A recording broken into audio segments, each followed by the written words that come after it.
സദർന്ന് വാക്കിന്റെ അർത്ഥം നെഞ്ച്. ഹൃദയം എവിടെ ഇരിക്കണേ? നെഞ്ചിനാണ്. എല്ലാവരുടെയിലേക്ക് ഹൃദയത്തിന്റെ അവസ്ഥ നടക്കുകയും ഹൃദയം എന്ന് പറയുന്ന സാധനത്തിന്റെ ശരീരത്തിലെ ഹൃദയത്തിന്റെ ധർമ്മം എന്താണോ അതാണ് മദ്രസയിലെ സദറിന്റെ ധർമ്മം. ഒറ്റയടിക്ക് നമുക്ക് അറ്റാക്ക് വന്നാൽ മരിച്ചു. ഇന്നലെ വരെ സദറായിട്ട് സ്ഥലം കമ്മിറ്റിക്കാർ പെട്ടെന്ന് പിരിച്ചു വിട്ടാലോ? അതെന്നെ പറയുന്നത് സദർ എന്ന് പറഞ്ഞാൽ അതാണ്. ഏതൊരു വസ്തുവിന്റെയും ഏറ്റവും മുന്തിക്കപ്പെടുന്ന വസ്തുവിനാണ് സദർ എന്ന് പറയുന്നത്. അതുകൊണ്ട് സദർ എന്ന് പറയുന്നത് ഒരു മദ്രസ ഒരു സ്ഥാപനമാണ്. ഏതൊരു സ്ഥാപനത്തിന്റെയും വിജയം അതിന്റെ ഘടകങ്ങളുടെ, അതിന്റെ റുക്കിനുകളുടെ ഡിസിപ്ലിനാണ്. മദ്രസയുടെ ഘടകങ്ങൾ 4ആണ്: വിദ്യാർത്ഥി, അധ്യാപകർ, രക്ഷിതാക്കൾ, മാനേജ്മെന്റ്. ഈ 4 ഘടകങ്ങളുടെയും ഡിസിപ്ലിന്റെ ഉത്തരവാദിത്തം സദറിന്. ഒരു മദ്രസയ്ക്ക് 4 ഗുണഭോക്താക്കളാണ്. ആരൊക്കെ? വിദ്യാർത്ഥി, അധ്യാപകർ, പിന്നെ രക്ഷിതാവ്, മാനേജ്മെന്റ്.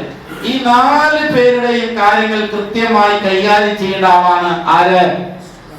താമസിച്ചു വരുന്ന കൊച്ചിനെ പേടിപ്പിക്കുന്നവൻ മാത്രമല്ല സദർ. മനസ്സിലായോ? അല്ലെങ്കിൽ സദർ എന്ന് പറയുന്നത് ഉസ്താദന്മാർ ഒപ്പിട്ടില്ലെങ്കിൽ പേടിപ്പിക്കുക, അതൊന്നും അല്ല. സദർ എന്ന് പറഞ്ഞാൽ ഈ 4ന്റെയും കൃത്യമായി ഉത്തരവാദിത്വം കൃത്യമായി ചെയ്യണം. സദറിന് ആകെ ഉത്തരവാദിത്വം 1 ആസൂത്രണം, പ്ലാനിങ്. മദ്രസയുടെ വിജയത്തിന് ആവശ്യമായ പ്ലാനിങ് ആർക്കുണ്ടാകണം? സദറിനുണ്ടാകണം. മദ്രസ പ്രവർത്തിക്കുന്നത് ഒരു വിദ്യാഭ്യാസ ബോർഡിന്റെ കീഴിലാണ്. അപ്പൊ വിദ്യാഭ്യാസ ബോർഡുമായി ബന്ധപ്പെട്ടുള്ള പ്ലാനിങ് ഉണ്ടാകണം.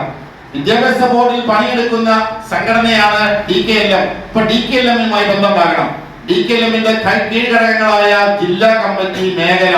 അപ്പൊ സദർ മുഅല്ലിം മേഖല ഏറ്റവും അവൻ ബന്ധപ്പെടേണ്ടത് മേഖലയുമായി. മേഖല നൽകുന്ന നിർദ്ദേശങ്ങൾ കൃത്യമായി പാലിക്കുക, അത് നടപ്പിലാക്കുക, അത് വിജയത്തിലെത്തിക്കുക എന്നത് സദറിന്റെ ഉത്തരവാദിത്തമാണ്.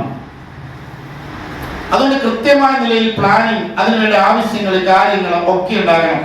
ജില്ലാ, മേഖല, സംസ്ഥാന വിദ്യാഭ്യാസ ബോർഡ് സർക്കുലറുകളും നിർദ്ദേശങ്ങളും നടപ്പിലാക്കാൻ ആവശ്യമായ ആസൂത്രണം, staff meeting, staff and management meeting പോലെയുള്ള മീറ്റിങ്ങുകളിലൂടെ സദർ അതിന്റെ നയതന്ത്രങ്ങൾ രൂപീകരിച്ചുകൊണ്ട് അത് വിജയിപ്പിച്ചെടുക്കാനുള്ള പദ്ധതികൾ ആലോചിച്ച് നടപ്പിലാക്കേണ്ട ഉത്തരവാദിത്തം, അതിന്റെ പ്ലാനിങ് ആരാണ് നടത്തേണ്ടത്? സദർ മുഅല്ലിമിന്റെ ഉത്തരവാദിത്തമാണ്. രണ്ടാമത്തത് ഓർഗനൈസേഷൻ അഥവാ സംഘാടനം. സദർ മുഅല്ലിമാണ് സംഘാടനം. 7 കാര്യങ്ങൾ സദർ മുഅല്ലിമിന്റെ ഉത്തരവാദിത്തമാണ്. 1 വിദ്യാർത്ഥിയുടെ പ്രവേശനം. അപ്പൊ വർഷത്തിന്റെ ആദ്യത്തിലോ ഇടയിലോ വരുന്ന കുട്ടികൾക്ക് നിയമപരമായ പ്രവേശനം കൊടുക്കേണ്ട ഉത്തരവാദിത്തം സദർ മുഅല്ലിമിനാണ്. അപ്പൊ അഡ്മിഷനുമായി ബന്ധപ്പെട്ട കാര്യങ്ങൾ ശ്രദ്ധിക്കണം. ആര് ശ്രദ്ധിക്കണം? 1ാം ക്ലാസ്സിലെ ഉസ്താദ് അല്ലാതെ ചെയ്യേണ്ടത് ആരാ ചെയ്യേണ്ടത്? അഡ്മിഷൻ രജിസ്റ്റർ കൈകാര്യം ചെയ്യുന്ന ഉത്തരവാദിത്തം ആരാണ്? അപേക്ഷ ഫോം പൂരിപ്പിക്കേണ്ട പണി ആരാണ്?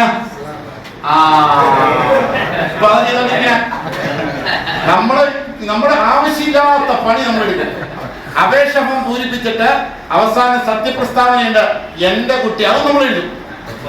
മുഹമ്മദ് എന്ന എന്റെ കുട്ടി ഒപ്പിട്ടാ നമ്മളെ ഇത് അയാൾ വായിച്ചിട്ട് പോലും ഉണ്ടാവില്ല. എഴുതാനോ ഒന്നും അറിയില്ലാത്ത ആളാണെങ്കിൽ നമ്മൾ സഹായിക്കണം. അത് കൂലിയുള്ള കാര്യമാണ്. അവര് ചെയ്യേണ്ട പണി അവർ ചെയ്യണം. അവർക്ക് അപ്പൊ പറയാം, ഉസ്താദെ മദ്രസയുടെ പേരറിയില്ല, അതിനാണ് സ്റ്റാഗ്നേഷൻ ബോർഡ് ഫ്രണ്ടിൽ വെക്കണമെന്ന് പറഞ്ഞത്. സ്റ്റാഗ്നേഷൻ ബോർഡിൽ മദ്രസയുടെ പേരുണ്ട്, മേഖലയുടെ പേരുണ്ട്, വിദ്യാഭ്യാസ ബോർഡിന്റെ പേരുണ്ട്, രജിസ്റ്റർ നമ്പർ ഉണ്ട്, എല്ലാം ഇതിനകത്തുണ്ട്.